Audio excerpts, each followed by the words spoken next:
can we touch on some of the stuff that's happened over the last 10 years? You know, and the reason why we're highlighting this not is because it's like, oh, great, we get to like, you know, shit on a Neera today. It's that we have to understand like the potentiality of her, you know, becoming the director, although I don't really think there's a path there, but what could play out. So we have a C-SPAN clip of her I think we should play real quick. And then I want to come back and talk about Matt Brunig if you want to, and maybe some of the others who've had interactions with her. Let's play that C-SPAN clip. Candidates with these governors. And I think that there's other, you know, there are progressive governors like O'Malley and Cuomo who've taken a much more balanced approach on budgets, where they've looked at taxes as well as reforming programs and cutting programs. And so I think that's the approach the American people are supporting. There's a viewer here who wants you to take us deeper into entitlements by Twitter. Ms. Tanden, do you know what the president means when he says entitlements are on the table? Any specifics and anything you would endorse? Yeah, I mean, so there are a range of entitlements that, you know, I think when we're talking about entitlements, we're talking about Medicare, Social Security, Medicaid. These are programs that people receive support because of the status that they have. So when after 65, you get funding from Social Security and Medicare. Actually, it's getting older for Social Security. But and you know, the president has $300 billion in his budget in cuts in Medicare. That comes on top of cuts in Medicare from the Affordable Care Act. So he has put specific cuts in the budget already in Medicare, and they had savings in Medicaid in the past. I think the question really is, if we're going to have a deal to address long-term deficit reduction, we need to put both entitlements on the table as well as taxes. It's unfair to ask only middle-class Americans to bear the burden of our deficits. Middle-class Americans actually didn't create the deficits. Let's I think the challenge. Because I think what's so fascinating about that is she didn't lead with the middle class argument and the tax cut, who she doesn't mention in that clip who the deal, you know, the tax cuts were over, but they were willing to put these social safety net programs on the table to get tax cuts again. It was mind boggling. Like, it's not a trade off. That's not how this works. Yeah, go ahead.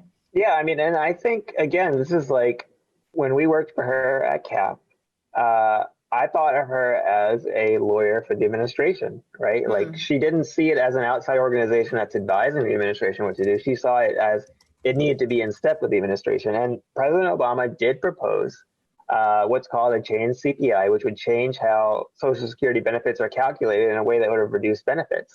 Now, he changed his position later after years of pressure, including from organizations I worked with, to lobby him against this. He did change his position. But Neera Tanden did not see her role as advising them against this. She saw her role as aligning the organization with the Democratic establishment, which is generally the people she works for. I think of her much more, I don't think of her as a budget expert or an economist. She doesn't have that expertise.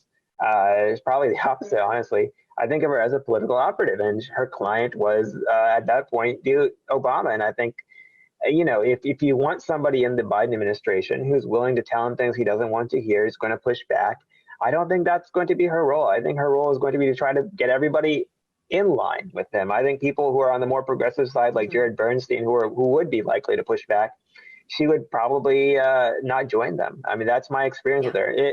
Of course, I cannot predict the future. So if she gets confirmed, who knows? She may do a 180. But everything I know about her up until this point suggests that that's what she would do. So yeah. You know, I remember on the platform committee, her job is actually very interesting. She was there to lead the charge.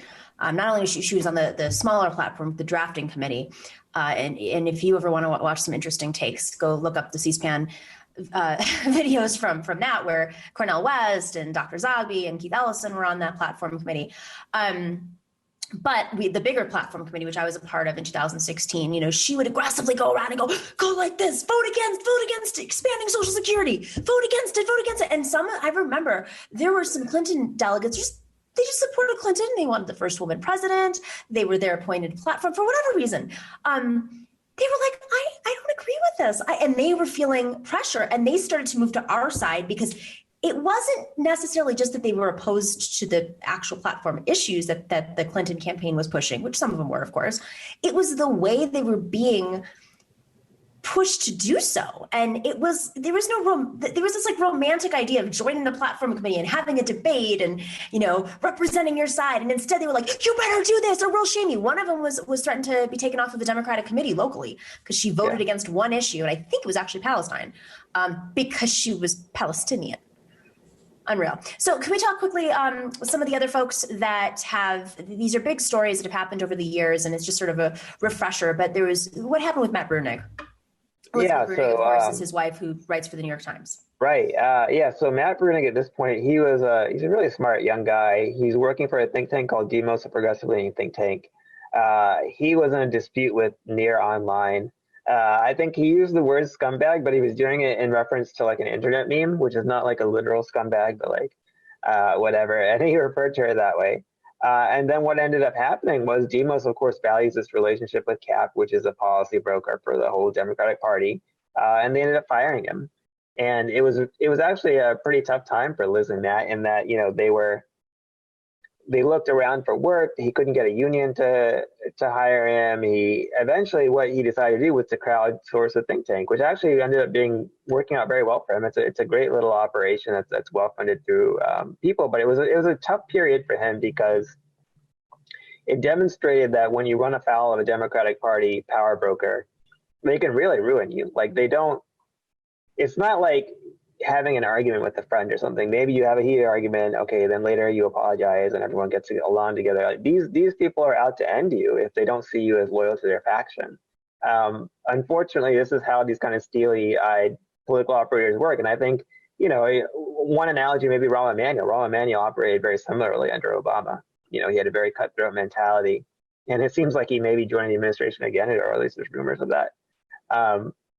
And I think that's a perpetual problem in Democratic Party politics, which is that to a large extent, it does not welcome debate, right? Like they prefer to have somebody at the top just kind of set the tone in the agenda, and then you're expected to kind of follow along with it. Of course, I think there's a newer, younger generation of people, including lawmakers, who don't like that and are trying to push Democrats to more openly debate things. But unfortunately, Tanden is someone who believes in the older style.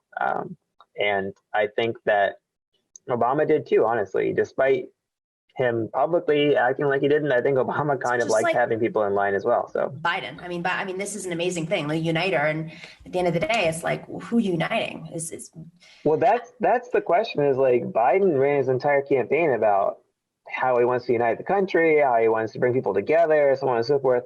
If you bring on someone who's known to just be an attack dog and just belittle people and crush them for any difference they would have with you, it does not correspond with Biden's message. It is not what his campaign was about. And I think a lot of people were shocked when he picked her because we've all been told that Biden was not very online. He doesn't use social media. He doesn't do all that. And like everybody knows Neera Tanden for being a very acerbic social media user and very caustic. And it just doesn't fit with what he was talking about at all on his campaign. And so I think this is something Republicans are going to turn into a real embarrassment. If they do stand by this nomination, it's going to be a very embarrassing confirmation hearing for the administration. I don't know why they would want that. The other thing that's really confusing to me about this is I just feel like, why are they putting their energy? I think that their energy is like completely, it's just about killing the left's movement right now. The left, meaning the anti-capitalist, pro-worker, unionizing movement that's just growing globally, obviously, which is always their biggest fear. And they're more preoccupied with that than the Great Depression 2.0 that they're inheriting. And I'm looking at this and I'm like, how is this your priority right now? And it could go very poorly in the hearings, but it's like it's in the back of their head. Thanks for watching and listening to The Nomiki Show. But remember to click like and subscribe on YouTube, and please share on social media. If you're not already a patron, please join us for as low as $5 a month on patreon.com/The Nomiki Show for early and special content. That investment makes a huge difference. We are not corporate media raking in the dough. It's really you guys that are keeping us going. So please consider being a patron. And to our current patrons, thank you so much. We are incredibly grateful to you. We also now have swag. So check us out on the NomikiShow.com to get your mugs, your totes, and your stickers.